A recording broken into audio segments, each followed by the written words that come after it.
présidente du groupe des 39 nuits sécuritaires, mais c'est un homme, et également le collectif Notre Santé en danger. Beaucoup de gens n'ont pas pu se déplacer aujourd'hui. Nous sommes ici pour rendre hommage à Madeleine Pelletier, pionnière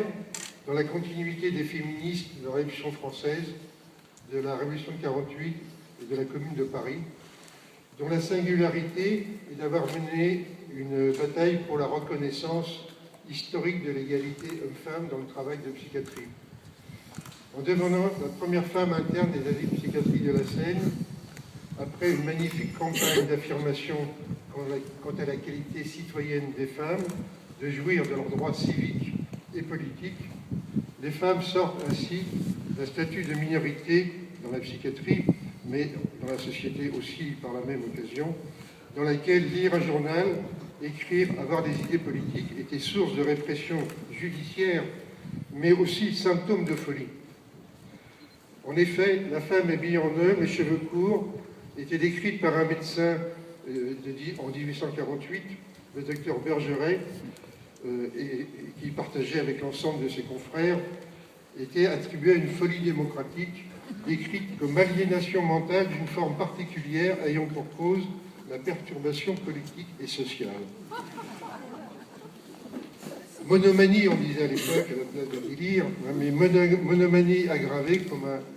par la folie furieuse dans le refus de se faire reconnaître et se faire ausculter par un homme.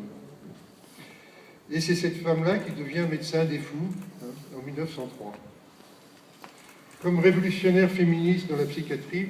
elle s'engage radicalement dans la dimension sociale de la souffrance, dans la reconnaissance de l'humanité de la détresse psychique, et annonce les idéaux qui fonderont le secteur psychiatrique et le refus des asiles d'enfermement, aujourd'hui très malmenés par les gouvernances sécuritaires actuelles. Car nous devons le constater, la féminisation actuelle du métier soignant n'a pas entraîné un respect équivalent pour les femmes soignées, qui reste un sujet d'élaboration psychopathologique marginalisé. Les pratiques de répression sexuelle dans les services de psychiatrie, de réduction de la normalité à être une bonne mère de famille, à un objet esthétique fétichisé, en un mot, le besoin de reconnaissance d'être femme, reste sous la domination et la discrimination machiste, y compris chez les soignants en psychiatrie. C'est donc un engagement à continuer la lutte de Madeleine Pelletier qui nous a mobilisés aujourd'hui comme un moment de défense d'une autre psychiatrie d'accueil et d'humanité où les femmes seront égales aux hommes dans le soin et dans être soignées.